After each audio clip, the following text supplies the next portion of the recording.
오늘은 성경에 나타나는 숫자들 6과 연관해서 살펴보도록 하겠습니다. 1, 2, 3, 4, 5 뭐 이렇게 좀 살펴봤었죠. 이제 6이라는 숫자, 이 6이라는 숫자는 사람을 상징적으로 예표적으로 보여주는 숫자입니다. 창세기 1장을 보도록 하겠습니다. 24절부터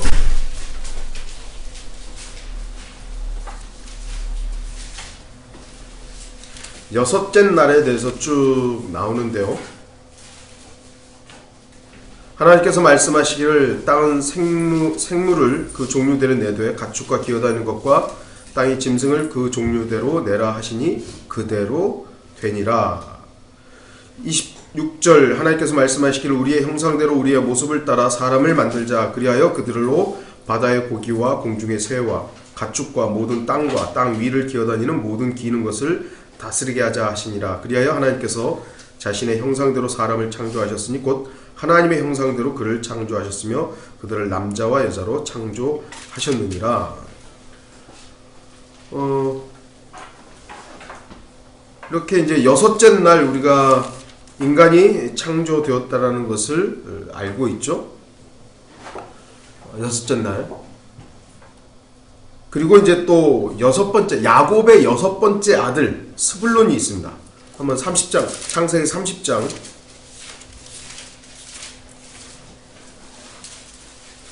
19절 20절 보시면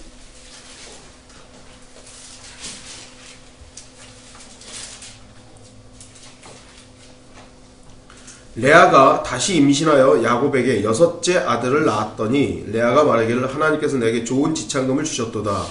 내가 내 남편에게 여섯 아들을 낳아 주었으니 이제는 그가 나와 함께 거하리라 하고 그의 이름을 스불룬이라 하더라. 이 거주하다는 스불룬이라는 이름의 뜻이 거주하다, 이런 의미입니다.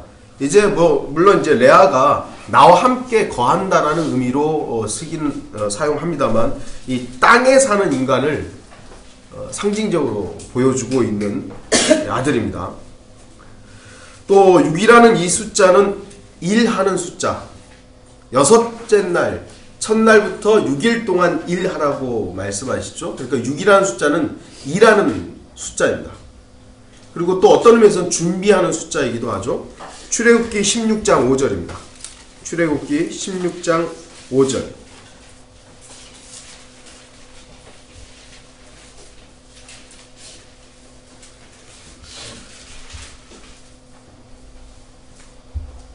여섯째 날에는 그들이 가져오는 것을 예비할지니 날마다 거두는 것에 2배가 되게 할지니라 하시니라. 안식일을 여섯째 날, 7일 날 안식일에는 아무 일도 하면 안 됐잖아요. 그렇기 때문에 6일 날, 여섯 번째 날에는 그 7일을 준비하기 위해서 보통 때보다 2배의 만나와 음식들을 이렇게 매출하기를 거두어 드리라고 말씀을 합니다. 이것은 영적인 의미에서 본다면 천년왕국을 준비하는 기간이 이 마지막 어떤 의미에서 천년이에요. 지금이 역사적으로 마지막 7천년 체계에서 마지막 6천년 끝부분이잖아요. 6천년 끝부분. 그럼 이때 지금 물론 우리 보고 준비하는 그리스도인들에게 요구하는 것은 아니죠. 그러나 유대인들도 자신들의 천년왕국을 준비하기 위해서는 오늘 제가 어제도 설교할 것입니다만 자신들의 땅을 준비해야 됩니다. 마음밭이 준비되어야 되는 것입니다. 성경에서 사복음서에서 말하는 네 가지 땅에 대한 부분도 교리적으로는 우리에게 영적으로 물론 다 적용이 됩니다만 교리적으로는 유대인들과 연관됐다라는 것들도 우리가 알 수 있는 것이죠. 16장 22절도 보시면 모세가 그들에게 여섯째 날에는 그들이 한 사람에 2오멜씩 2배의 빵을 거두며 회중의 모든 지도자들이 와서 모세에게 구하더라. 이렇게 되어 있습니다. 여섯째 날에는 준비와 예비하는 숫자이기도 합니다. 6과 연관해서 계시록 13장 18절 보겠습니다.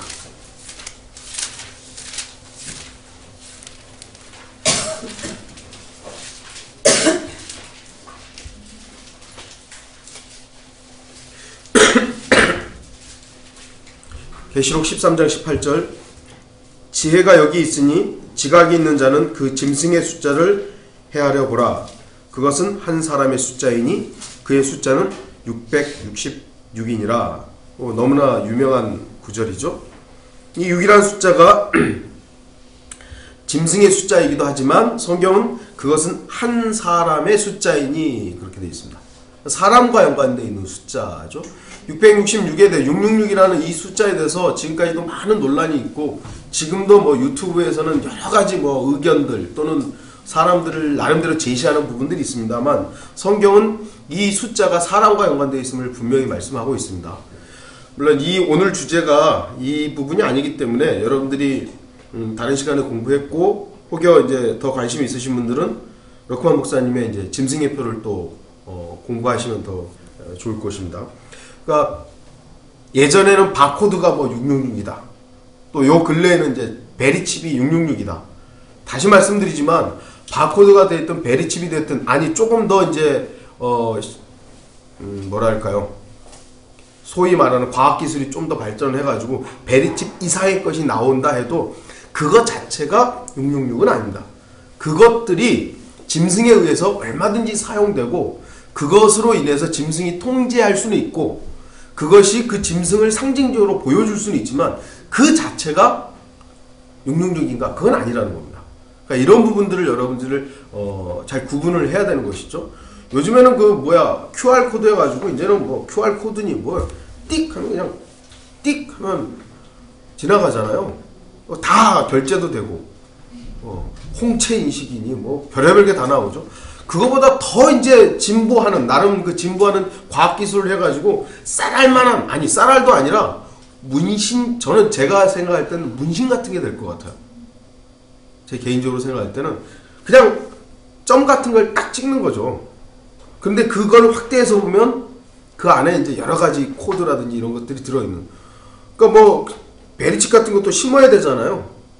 이거 째서. 그런데 그런 것도 아니고 그냥 거기다 띡 해놓고 띡 해놓으면 그냥 그거 자체를 스캔해버리면 뭐 얼마든지. 그러니까 그런 모든 도구들이죠. 도구들이 이 짐승과 연관되어 있는 이 사람 앞으로 나타나게 될 적그리스도가 그런 걸 통해서 사람들을 통제하고 그걸 받는 사람들이 매매할 수 있는 그런 것들로 사용되겠지만 베리칩이 됐든 앞으로 뭐가 나타나든 그것 자체가 짐승의 표는 아니다 라는 것들 여러분들 기억하시길 바랍니다. 6이라는 숫자는 성경에서 이렇게 좀 간단히 살펴봤습니다. 그렇게 6이라는 숫자가 많이 등장하지는 않습니다만 네, 이제 7, 7 너무 중요한 숫자죠. 이제 우리나라도 뭐 7을 뭐 행운의 숫자 뭐 이렇게 생각하는 사람들이 많습니다. 럭키 세븐 왜 이것이 행운이 됐는지는 모르지만 서양 사람들이 어쨌든 기독교적인 나름의 바탕 위에서 나라들이 세워졌다라는 그런 인식이 있기 때문에 하나님께서 이 우주를 그리고 이 땅을 사람들을 경영하는 그리고 이 숫자가 7이라는 것을 어느 정도 알고 있다라는 것이죠. 그래서 이게 하나님과 연관해서 이건 행운의 숫자다 라고 지금 사람들이 생각하는 겁니다. 7은 성경에서 약속의 숫자이고 언약의 숫자라고 되어 있죠. 지난번에 우리가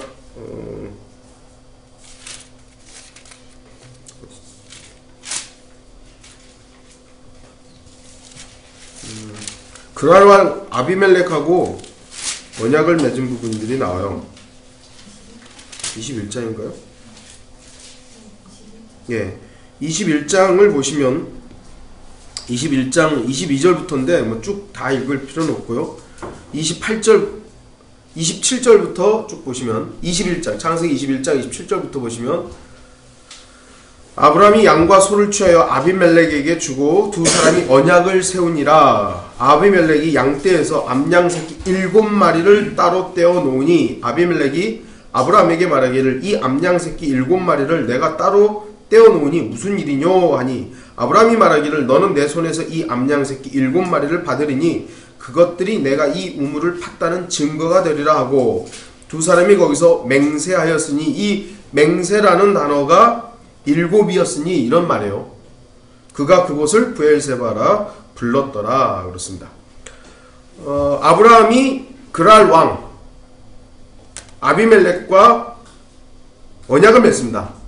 조약을 맺는 거죠. 오늘날로 본다면 국가가 아님에도 불구하고 아브라함이라는 개인과 한 나라의 왕이 조약을 맺습니다. 왜냐하면 하나님께서는 아브라함을 왕으로 선지자로 이렇게 대하셨기 때문이죠. 조약을 맺을 때 아브라함은 7마리의 암양을 준비합니다. 그러니까 이게 뭐냐 그랬더니 이걸로 증거하겠다. 이 언약을 증거하겠다. 그래서 7이라는 숫자가 바로 약속과 언약과 연관되어 있는 숫자임을 우리가 알 수 있습니다. 여러가지 7과 연관해서는 성경에서 많은 것들이 나옵니다. 많은 것들이 나오는데 제가 조금 정리를 했습니다. 팔레스타인 땅을 일컫는 7가지 명칭이 있습니다. 성경은 그 카나안 땅을 하나님께서 7가지로 칭합니다. 스가랴 2장 12절에서는 거룩한 땅이라고 얘기를 합니다. 거룩한 땅. 스가랴 2장 12절이고요. 호세아 9장 3절에서는 주의 땅, 주의 땅이라고 말합니다. 호세아 9장 3절이고요. 히브리서 11장 9절에서는 약속의 땅이라고 말합니다. 약속의 땅. 누가복음 1장 5절에서는 그냥 유대라고 부릅니다. 유대. 그리고 사무엘상 13장 19절에서 이스라엘의 땅 이렇게 부르고 있습니다. 이스라엘의 땅. 출애굽기 6장 4절에서는 카나안 땅.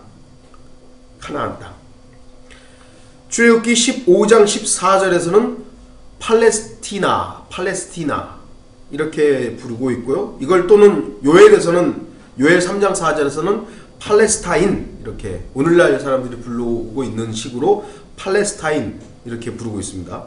다시 한번 말씀드리면 스가랴 2장 12절에서 거룩한 땅, 호세아 9장 3절에서 주의 땅, 히브리서 11장 9절에 약속의 땅, 누가복음 1장 5절에 유대, 사무엘상 13장 19절에 이스라엘의 땅, 출애굽기 6장 4절에 카나안 땅, 출애굽기 15장 14절에 팔레스티나 또는 요엘서 3장 4절에 팔레스타인 이렇게 7가지 명칭으로 하나님께서 약속하신 그 땅을 말하고 있습니다. 왜 하나님께서 딱 7가지로 그 땅을 그렇게 부르냐 이거죠. 하나님의 약속과 다르게 또 부를 수 있잖아요. 여러가지 명칭이 또 생길 수도 있는데 성경은 그 땅을 이렇게 성경 전체에서 7가지로 칭하고 있다라는 것을 볼 수 있습니다. 또 킹제임스 성경에서는 여호와라는 단어가 7번 나옵니다. 7번. 참 희한하게 하나님께서 그렇게 하셨어요. 창세기 22장 14절에 여호와 이레, 여호와라는 단어가 들어가 있죠. 출애굽기 6장 3절에서는 여호와, 출애굽기 17장 15절에 여호와 니시 많이 들어보셨죠? 뭐 이전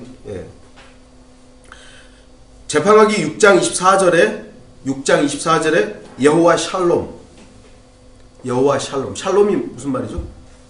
평강 뭐 이런 말입니다. 그 다음에 시편 83편 18절에 여호와, 그 다음에 이사야 12장 2절에 여호와, 이사야 26장 4절에 여호와 이렇게 7번이 들어있습니다. 이게 우연의 일치가 아닙니다. 하나님께서 의도를 가지시고 자신의 이름을 7번 언급합니다. 그러니까 킹제임스 성경에만 여호와가 이렇게 7번 들어가 있지 다른 우리 그 개혁 성경에서는 온통 다 여호와잖아요. 개혁 성경이 구약에는 다 여호와잖아요. 그러니까 하나님의 의도와 의중 그리고 하나님께서 7이라는 숫자로 어떻게 자신의 일을 하는지를 사실은 가려버리고 있는 겁니다. 몰라요. 이제 또 러크만 목사님의 이제 이 뭐랄까 표현대로 보면 방금 여호와라는 그 단어들을 쭉 찾아봤잖아요. 성경 내 순서가 창세기가 1, 그 다음에 출애굽기가 2번 들어갔어요. 2. 그리고 재판관기가 7번째 책.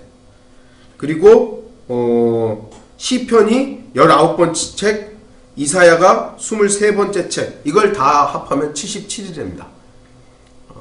참 이렇게만도 참 이렇게 계산을 보면 참 희한하죠. 물론 약간의 어거지처럼 보일 수도 있어요. 그걸 숫자를 이렇게 해가지고 이렇게 조합을 하냐고. 뭐 그럼에도 이렇게 우연치고는 하나님께서 그 위치들을 왜 하필이면 창세기에다가 여호와 이래, 출애굽기에다가 왜 여호와라는 단어들을, 그리고 왜 재판관계에다가, 그리고 왜 이 시편과 이사야, 그 다른 데도 있을 수 있잖아요. 그럼에도 불구하고 그곳에 이렇게 배치를 함으로 인해서 이걸 조합해 봤더니 77이더라.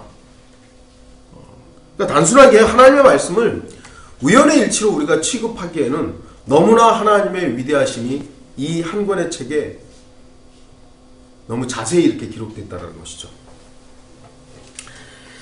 네, 그리고 모세오경에서 예수 그리스도께 주어진 7가지 명칭이 있습니다. 모세오경에서 7가지로 예수 그리스도를 칭하고 있는데요. 창세기 3장 15절에 여자의 씨, 신명기 32장 반석이라고 되어 있습니다. 여기에는 신명기 32장에는 여러 번에 걸쳐서 반석이 쭉 나오고 있고요. 민수기 24장 17절에서는 별, 민수기 24장 17절에는 홀, 왕들이 들고 있는 금홀이라고 그러죠. 이렇게 막대기 같은 거. 그것을 우리가 예표적으로 예수 그리스도께 적용할 수 있죠. 창세기 49장 24절에서는 목자. 창세기 49장 24절에서 돌. 그리고 창세기 49장 10절에서는 실로라고 7가지의 명칭으로 예수 그리스도를 칭하고 있습니다. 바로 방금 말씀드렸던 씨, 반석, 별, 홀, 목자, 돌, 실로, 이것이 단순하게 그 당시에 누군가에게 예표로 또는 말씀되어졌지만 이것이 오늘날 이렇게 보니까 이것이 예수 그리스도를 예표로 보여주고 있구나, 이런 것들을 발견하게 되는 것이죠. 또 성경에는 7 침례가 나오죠. 이미 우리가 공부했습니다만 다시 한번 그 자세한 거 말고 7가지 침례만 좀 말씀드리면, 마태복음 3장 11절에 요한의 침례가 나오죠. 요한의 침례. 그리고 마태복음 3장 11절에 불침례가 나오죠. 불침례. 그리고 고린도전서 12장 13절에 성령 침례가 나옵니다. 성령 침례. 사도행전 1장 5절에 나오는 성령 침례이기도 하고요. 그리고 사도행전 2장 36절부터 40절에 나오는 베드로가 이스라엘 백성들에게 주었던 물침례.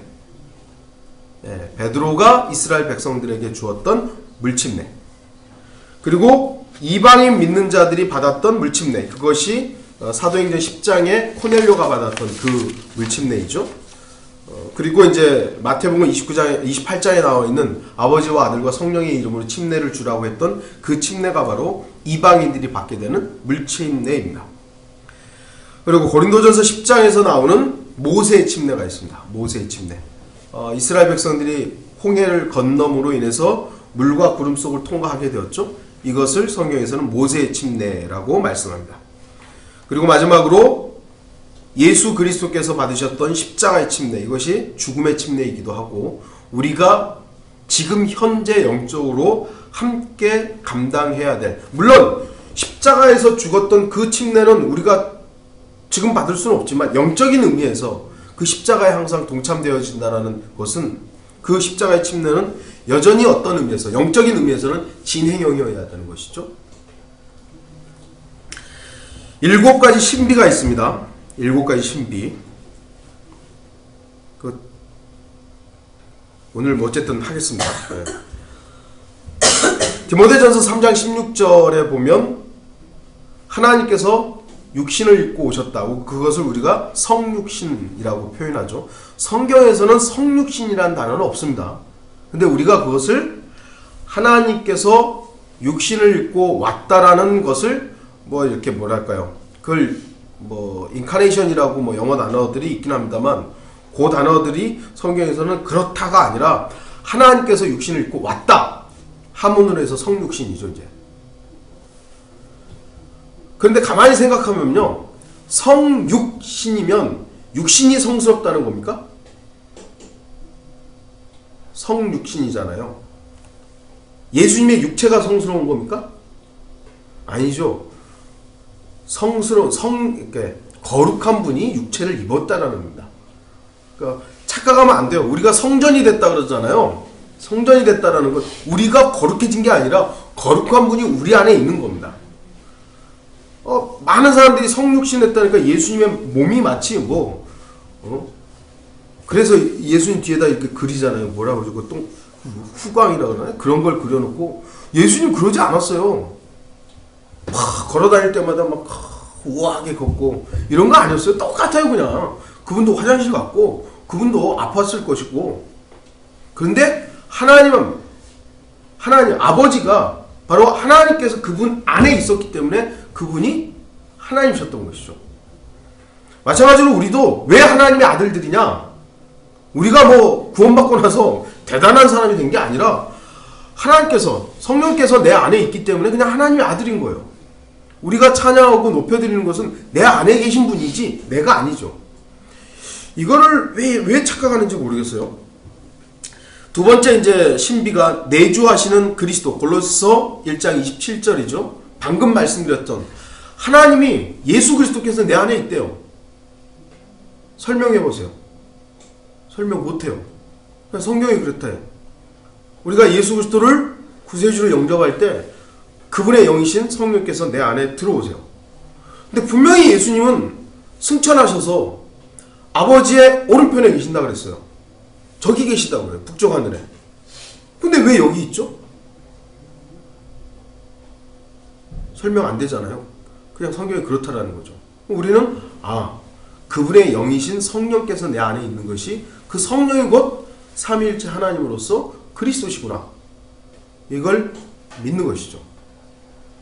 제가 성경 공부할 때마다 하는 얘기들이 있습니다. 예수님께서 승천하시면서 그런 말씀하셨죠. 내가 가야만 위로자를 보낸다. 맞죠? 만약에 예수님께서 부활하셔가지고 몸을 입고 안 올라가고 이 땅에 있었다면 한 2000년 지났으니까 세계 방방곡곡은 다 다닐 수 있겠죠. 과학기술도 그러니까 이제는 예수님 벽도 뚫고 다녔으니까 그때 아마 세계에 안 가본 곳이 없을 겁니다. 그러나 예수님이 뉴욕에 있는 순간에는 한국에 없어요. 예수님이 이스라엘에 있는 순간에는 서울에는 의정부에는 없어요. 동시에 있을 수 없어요. 하나님이라도 그 육신을 입고 있는 한. 그러나 주님께서 올라가시고 성령을 이 땅에 보내심으로 인해서 어디에나 주님께서 계시게 된 겁니다. 이게 신비죠. 어떻게 보면. 네, 한 몸을 이루는 것도 신비라고 에베소 5장 30절에서 32절을 말씀합니다. 유대인과 이방인이 하나가 된다? 유대인들은 자신들의 선민 사상 때문에 이방인들을 개돼지로 여겼고, 이방인들도 유대인들이 워낙 소위 지들만 잘났다고 그러니까 얼마나 죽여왔어요. 이게 하나가 될 수가 없었어요. 근데 성경은 유대인과 이방인이 하나가 된대요. 한 몸을 이룬답니다. 지금도 이방인들은 유대인들을 싫어하잖아요. 지금도 대다수가. 신비라고 성경은 말씀하고 있습니다. 로마서 11장 25절에서 유대인들의 이스라엘의 회복을 다루고 있죠. 이스라엘 회복. 이미 여러분도 알고 있습니다만 세대적 진리를 쓴 클라렌스 라킨 목사님의 그 세대적 진리 책이 1919년도에 출간이 되었죠. 1919년도에. 그런데 그 책에는 이스라엘은 회복한다 라고 써있단 말이죠. 이스라엘을 회복한 건 언제죠? 1948년이에요. 그래서 거의 30년 전에 그 라킨 목사님은 성경을 있는 그대로 믿으니까 이스라엘을 회복한다라고 쓴 거예요. 사람들은 무슨 소리냐고. 당연히 이거 잘못 썼다고 했어요. 아니라고. 성경이 말씀하셨다고. 썼고 그 책의 진가는 결국 하나님의 말씀대로 이루어졌을 때 이야 참 하나님의 말씀을 있는 그대로 믿는 사람들이 이렇게 어떤 면에서는 앞서가는 것이죠. 저와 여러분들이 지금은 사람들이 예수 그리스도 온다 그래도 저 광신자들 이럴 거예요. 그러니까 주님께서 오셨을 때 저 사람들이 말한 게 맞았구나 입증될 것입니다. 그건 우리가 잘나서가 아니에요. 우리가 잘나서가 아니라 하나님께서 기록하신 말씀대로 되는 거죠. 그냥 그건 되는 거예요. 그냥 이스라엘 회복이 그렇고요. 그리고 요한계시록 17장에 나오는 카톨릭 땅의 창녀의 멸망, 이것도 신비라 그랬죠. 큰 바벨론이라 신비라 이렇게 말씀하고 있습니다. 그러니까 성경을 모르는 사람들이 이 카톨릭에 얼마나 속습니까? 전 세계의 대부분의 사람들이 다 속고 있잖아요. 조금 그래도 성경을 알고 하나님의 말씀의 권위를 아는 사람들이 카톨릭 경계하고 저 사람들 이단이라고 하지, 대다수의 사람들은 지금 카톨릭에 대해서 속고 있습니다. 그러니까 신비죠. 사도 요한이 이 교회를 보고 놀랄 수밖에 없었던 거예요. 만약 로마 제국이었다면, 학자들이 말하는 것처럼 사도 요한이 기록했던 계시록을 기록할 때 그 땅의 창녀가 로마 제국이었다면 사도 요한이 그렇게 놀랄 이유가 없습니다. 왜냐하면 벌써 이미 로마 제국은 그리스도인들을 죽여왔기 때문에 그거 가지고 놀랄 일이 없어요. 근데 교회라고 말하고 하나님을 믿는다고 말하고 삼위일체를 믿는다고 말하고 예수 그리스도의 신성을 믿는다고 하는 그들이 그리스도의 대적자로서 행하고 있기 때문에 사도 요한은 놀랄 수밖에 없는 거죠. 좀 뭐야 저거 도대체. 데살로니가후서 2장 7절에 불법의 신비가 있죠. 불법의 신비, 경건의 신비. 디모데전서 아까 3장 16절 경건의 신비. 하나님께서 육신을 입고 오신 그것처럼 불법의 신비는 뭐죠? 사탄이 육신을 입고 오는 겁니다. 사탄이 육신을 입고 오는 거예요. 딱 하나님께서는 비교를 해놨어요. 하나님이 육신을 입고 오는 것이 경건의 신비다. 그렇다면 불법의 신비는 뭐냐? 말 그대로 불법이 나타나는 것인데 마귀가 육신을 입고 오는 것이죠. 방금 제가 쭉 말했지만 일반 교회들에서 동의하는 게 꽤 돼요. 몇 가지 성육신이라든지 경건의 신비라든지 내주하시는 그리스도라든지 한 몸을 이루는 교회와 이방인과 유대인들이 한 몸을 이루는 거, 이것도요. 조금 이제 더 나가서 유대인의 회복도 인정하는 사람들도 있긴 해요. 카톨릭에 대해서 반대하는 사람들도 많죠. 그런데 이제 이거 불법의 신비, 이거는요 거의 말도 안 된다 그러죠. 말도 안 된다. 지금 여러분들이나 지금 성경을 공부하니까 불법의 신비 어떤 의미에서 당연한 것이지만 일반 교회 가서 한번 물어보세요. 불법의 신비 아냐고. 그게 뭔 얘기냐. 사탄이 육신을 입고 온대. 이런 이단이 돼버리는 거예요, 당연히. 그러나 성경은 분명히 데살로니가후서 2장 7절 한번 찾아보죠. 오늘 찾아보겠습니다.